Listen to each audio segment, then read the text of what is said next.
আমি আপনাকে ডিভোর্স দেব। আমি শিওর আপনি মন থেকে কবুল বলেন।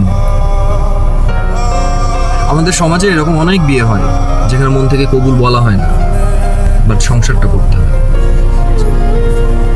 আমি এরকম খেলনা সংসার করতে চাই না। সরি।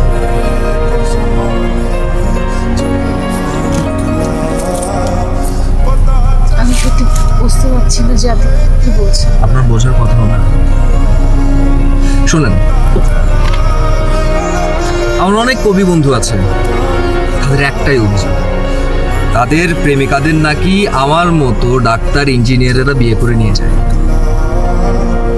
আমি এটা পারবো না। অন্যের প্রেমিকাকে আমি আমার নিজের বউ করে সারা জীবন আমি কাটাবো না।